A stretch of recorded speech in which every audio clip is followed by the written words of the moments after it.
Ini dalam beberapa hari ini saya yakin sebagian dari Anda semua sudah mengamati terjadi dinamika yang sangat serius mengenai tuntutan agar presidensial threshold yang 20% itu dihapuskan.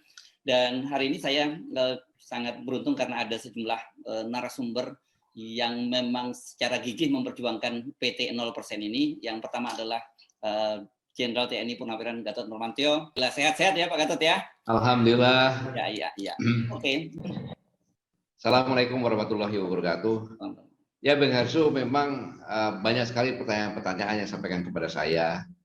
Tapi intinya bahwa ada keresuhan dalam diri saya setelah kita sama-sama menyimak tentang kondisi bangsa ini yang tentunya bisa merubah nasib bangsa dan negara ke masa depan.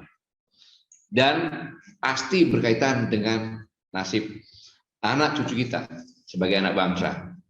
Tentunya saya sebagai anak bangsa juga melihat dan merasakan bahwa kita tengah menghadapi berbagai problematika kebangsaan dan kenegaraan yang berjalan begitu rumit, saling mengunci, saling menyandara. Kita melihat sendirilah kondisinya, dan saya terpanggil. Tentunya saya harus ikut berkontribusi walaupun sedikit, sekecil apapun itu, demi perbaikan di masa yang akan datang. Tentunya demi anak cucu kita juga. Nah, setelah saya berpikir-pikir, pintu utama mengenai persoalan bangsa dan negara ini adalah menegakkan tata kehidupan demokrasi Indonesia yang sesuai dengan semangat proklamasi dan Undang-Undang Dasar 1945. Bung Hatta pernah mengatakan bahwa demokrasi merupakan pilihan final untuk sistem politik Indonesia modern. Pilihan lain harus ditolak. Bila demokrasi lenyap, maka lenyap pula lah Indonesia merdeka. Bung Hatta menyampaikan itu. Dan ujung dari praktek demokrasi sangat tergantung pada konstruksi sistem pemilu dan pelaksanaannya. Saya ulangi, ujung dari praktek demokrasi sangat tergantung pada konstruksi sistem pemilu dan pelaksanaannya. Sedangkan ujung dari pemilu adalah pemilihan presiden atau eksekutif, parlemen atau legislatif, dan yudikatif, nanti tergantung keduanya. Nah, melihat itu, maka bagaimana praktek demokrasi Indonesia saat ini? Harus jujur saya sampaikan, Bung Yasu, bahwa demokrasi Indonesia dewasa ini tidak berada pada jalur yang benar. Kondisinya seperti sampaikan Bung Hatta lagi, tahun 60-an itu, pas saya lahir, bahwa demokrasi telah tertindas oleh kesalahan partai-partai pendukungnya. Atau lebih dari itu, dalam konteks kekinian ini, dapat dinyatakan telah melenceng jauh dari konstitusi. Nanti kita bisa bicarakan. Atau mungkin lebih tepat, saya pinjam istilah Bung Karno, yang sangat populer pada saat itu.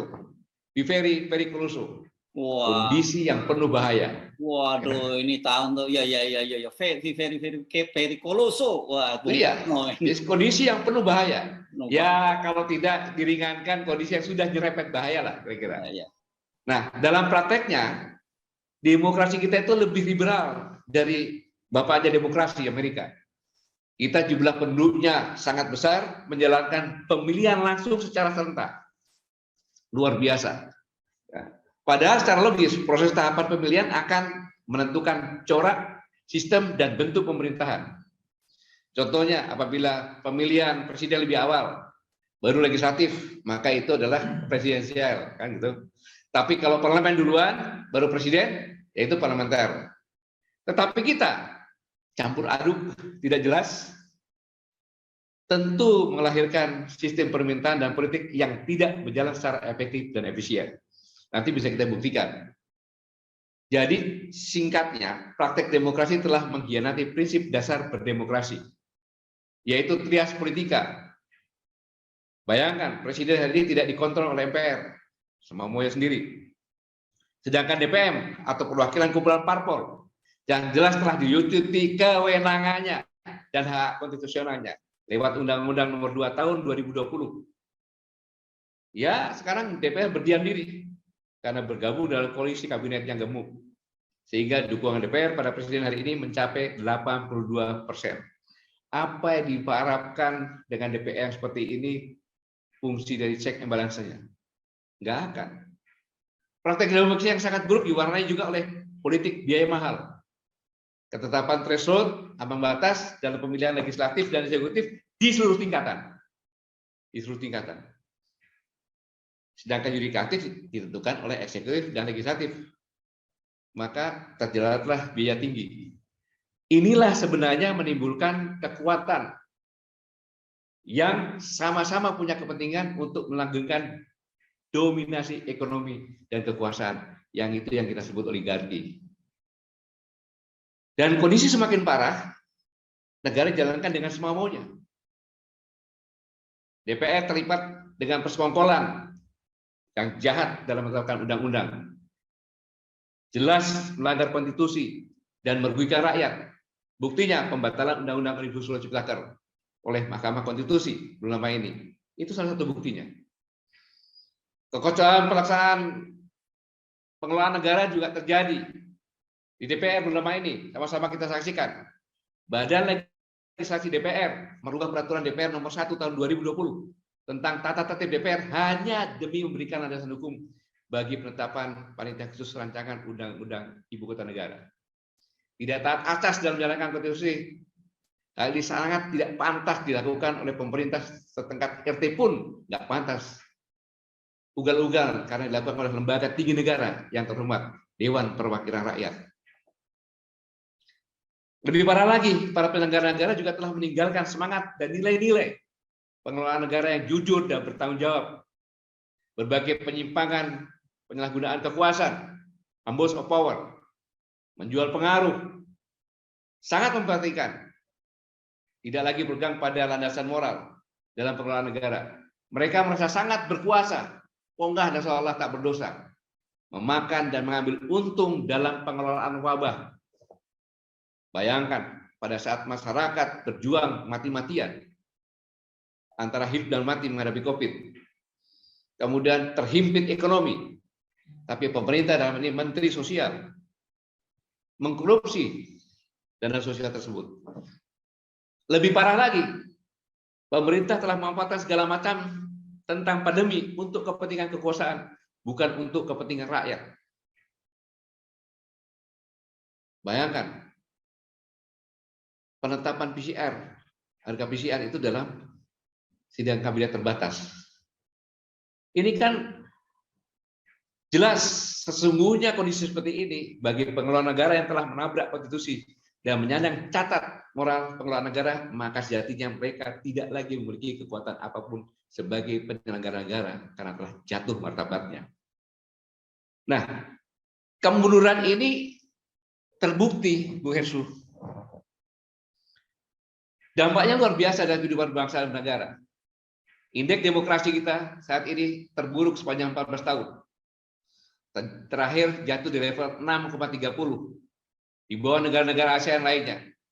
Skor kebebasan sipil juga sangat rendah di angka 5,9. Saya ulangi 5,59. Skor budaya politik juga rendah di angka 4,38. Sedangkan indeks hak asasi manusia kondisinya buruk dan menyedihkan di angka 2,9. Demokrasi Indonesia juga menyuburkan praktek korupsi dan berlaku sangat jahat di saat pandemi yang saya sampaikan tadi. Korupsi ugal-ugalan yang 60% diantaranya dilakukan oleh para eksekutif dan politisi itu. Justru di saat krisis, di mana masyarakat membutuhkan pertolongan dari kehadiran negara dan penyelenggaraannya. Dampak lainnya, praktek demokrasi ini berakibat bangsa ini, negara ini dililit hutang yang luar biasa. Sejak 2014 nilainya meningkat 2,5 kali lipat. Total hutang publik pemerintah, BUMN dan Bank Indonesia sekitar 13.000 kurang lebih triliun atau sekitar 80% dari PDB. Sedangkan total utang pemerintah saja hingga akhir 2021 ini diperkirakan mencapai 7.100 triliun. Dan di akhir 2002 diperkirakan akan mencapai 8.200 triliun atau sekitar 45 dari PDB. Beban inilah nanti yang akan menjadi beban.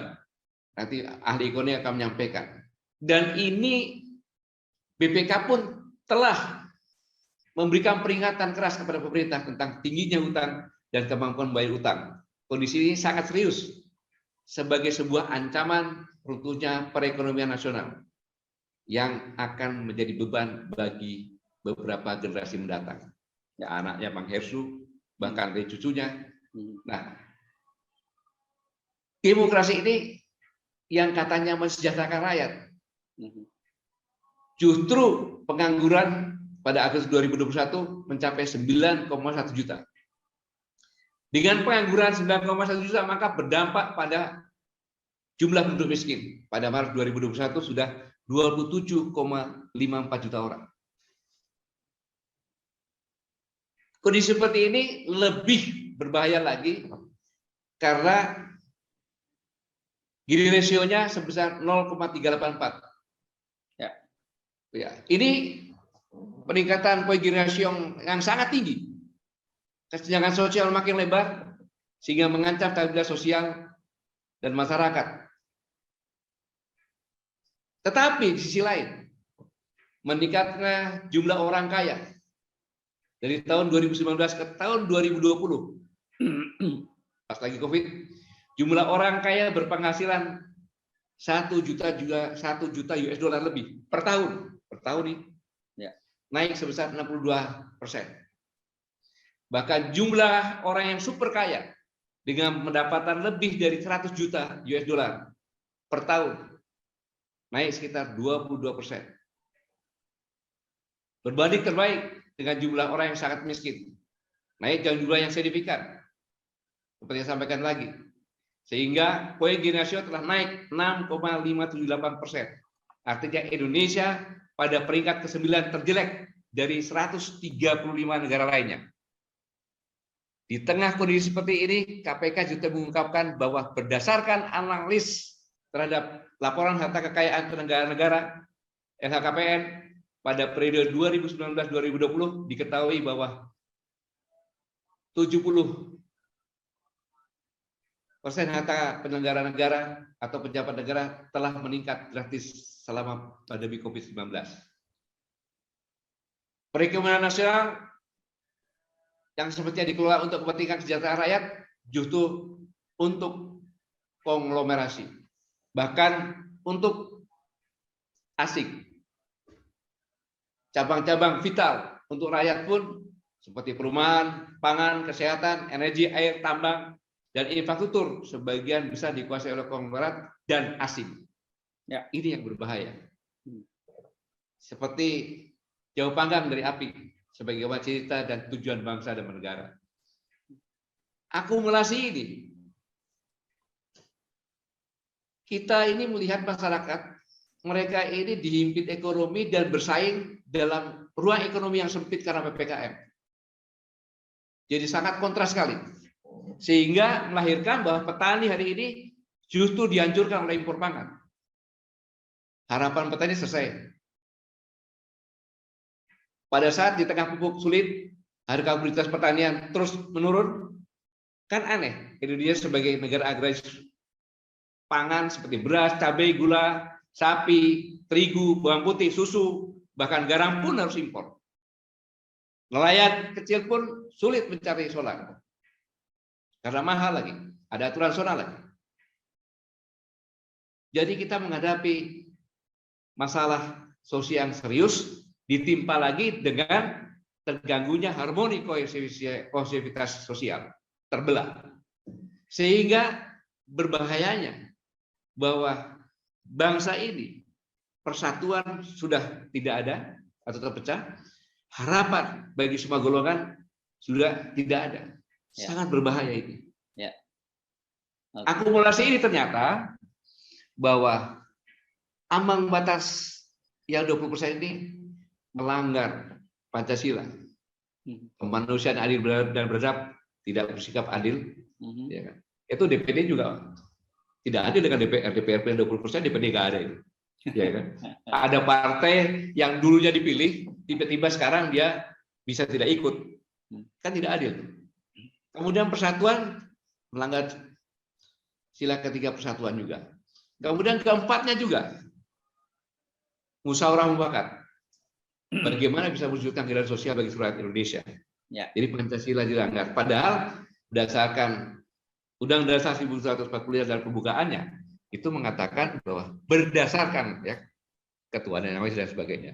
Jadi induk undang-undang pun sudah dilanggar. Nah, seolah-olah masyarakat tidak memiliki harapan di masa depan. Inilah potret dari hidup rakyat yang buram. Nah, apalagi lulusan perguruan tinggi, berapa yang masuk kerja sekarang ini? Pada kita buruk demografi. Di kota-kota kecil besar, banyak pemuda berseragam, pakai rompi jaket, menunggu penumpang. Nggak hadir. Tentu pemandangan seperti itu mungkin dapat diatasi kalau sama-sama kita punya peduli. Nah, dalam kondisi seperti ini, saya pun menyimak. Namanya presidensial threshold itu satu-satunya di Indonesia calon presiden harus mempunyai 20% kan itu. Ya. Tapi berdasarkan internasional bukan seperti itu. 20% itu atau 50%, 40% atau 50% itu adalah calon presidennya, bukan untuk mencalonkan nanti calon presidennya. Seperti Brasil, dia 51 dengan saingannya. Kemudian di daerah Kolombia 40 dengan 50. Nah, inilah yang ditafsirkan menjadi seperti ini. Maka saya melihat bahwa semacam terjadi apa dapat dikatakan pengabuan lah terhadap masyarakat berdasarkan konstitusi yang ada. Tapi biar yang berbicara ini ahli-ahli hukum. Ya. Dalam kondisi seperti ini, maka saya harus Ya. ikut berkontribusi walaupun kecil. Begitu Bang Zul. Ya, clear ini karena kalau menurut saya bukannya nggak ada harapan. Nah, kalau semua yang paparkan tadi itu betul-betul sudah remuk redam itu. dan demokrasi karena kenapa jadi remuk redam karena demokrasi dibajak oleh oligarki kan begitu ya Pak Gatot. Dan predator oligarki lagi. Ya. Sedikit tentang presiden tersebut tadi perlu kita telusuri lebih lanjut. Apakah lazim dijalankan dalam praktik demokrasi di dunia? Ya. Dalam bukunya yang berjudul Democracy in Development, Politics and Reform in Latin America, Mark Panay menyampaikan bahwa presidensial threshold dalam pemilu adalah syarat seorang calon presiden untuk terpilih menjadi presiden, bukan untuk menyalonkan. Nah, contohnya saya sampaikan tadi di Brasil ditetapkan 50% plus 1, di Ekuador 50%. Plus 1 atau 45% asal beda 10% dari saingan terkuat. Di Argentina 45% atau 40% asal beda 10% dari saingan terkuat dan sebagainya. Jadi presidensial threshold bukan syarat pencalonan sebagai presiden dan wapres. Saya khawatir bahwa penerapan presidensial threshold di Indonesia merupakan penyesatan formulasi undang-undang hanya untuk kepentingan pihak tertentu. Dan hal ini sangat-sangat berbahaya. Dan yang paling penting lagi, bahwa saya menyambut baik ini. Mengapa demikian? Kita semua memiliki tanggung jawab yang sangat besar untuk sesegera mungkin menemukan solusi terbaik bagi bangsa ini. Mencarikan jalan untuk keselamatan anak cucu kita. Dan memastikan anak cucu kita generasi muda Indonesia tidak lebih buruk. Jadi seluruh komponen bangsa harus bersatu padu untuk sesegera mungkin melakukan berbagai upaya, baik itu konstruktif maupun konstitusional dengan berbagai cara menghentikan segala bentuk penyimpangan ini. Dan kita harus memastikan perubahan ini. Jangan kita bersifat konyol. Ingat Fevira Kurikulusu ini kalau kita diam dan membiarkannya, sama saja kita membiarkan bangsa dan anak cucu kita menanggung bebannya. Maka saya katakan silakan diam dan punah atau bangkit melawan. Terima kasih, Bu Ersu. Oke, tapi sebelum Anda mengakhiri perbincangan ini, Pak Gatot, saya ingin klarifikasi pada Bapak. Niat Bapak mengajukan 0% ini, apakah ada kaitannya? Karena kan Pak Gatot ini termasuk juga orang yang sudah sejak lama digadang-gadang oleh publik untuk menjadi calon presiden gitu. Dan dengan aturan itu Bapak terhambat. Saya belum pikir ke arah itu. Tapi yang saya katakan tadi, kalau segera kita tidak bangkit untuk memperbaiki kondisi bangsa ini, dengan kondisi ekonomi yang sekarang ini, terjadi inflasi di dunia, kemudian sekarang gas naik, telur naik, gula naik, segala macam naik, kesenjangan sosial semakin tinggi, bangsa terpecah. Kalau kita tidak selamatkan, berbahaya. Ya. Maka saya sama-sama mengajak, jangan berpikir dulu ke arah sana, tapi bagaimana memikir menyelamatkan bangsa. Gitu. Ya. Saya menarik apa yang disampaikan oleh Profesor Anwar Arifin tadi, bahwa dewa-dewa tadi. Jadi bayangkan kalau ambang batas ini masih 20%, kemudian sekarang 82% di pemerintah, artinya 7 dewa dengan 1 orang presiden. Saya ulangi, 7 dewa tadi, dan 1 presiden, 8 orang itu adalah menentukan Indonesia ke depan dan selamanya. Betul. Karena cukup dari 7 dewa dan 1 presiden tersebut menentukan saja, sekarang 2 pasang saja. Sekian partai nyalonkan pasangan A, sekian partai nyalonkan pasangan B. 82 itu semuanya. Sehingga Demokrat sampai PKS tidak ikut. Kayak tidak bisa mengusung. Maka jadilah itu, siapapun juga. Siapapun juga menjadi, karena tinggal 2 pasang yang mereka menentukan pasangannya. Itu saja selesai. Ya. Contoh gampangnya begini. Contohnya pasangan pertama, maaf ini Bang, contohnya saja Puan Maharani dengan Kaisang. Yang keduanya mungkin taruhlah Pak Guntur atau siapa dengan menantunya yang Sumatera. Selesai sudah. Pasti jadi itu salah satu, siapapun juga. Nah, jadi inilah bahayanya negara yang begitu besar ini hanya ditentukan oleh 7 dewa dan 1 orang presiden. Selesai. Ya, memang ada dewa. Ketua partai itu yang dewa-dewa kan gitu. Ya. Dan ya, dewa-dewa ya, Pak. Dewa-dewa di kita ini di belakangnya ada, ini dewa ini perlu sesaji, Pak Gatot, dan sesajinya itu adalah biaya untuk kampanye pemilu, dan yang memiliki itu adalah para taipan tadi. Nah, oligarki di belakang, oligarki di belakang. Mengendalikan di belakang kan gitu. Ya.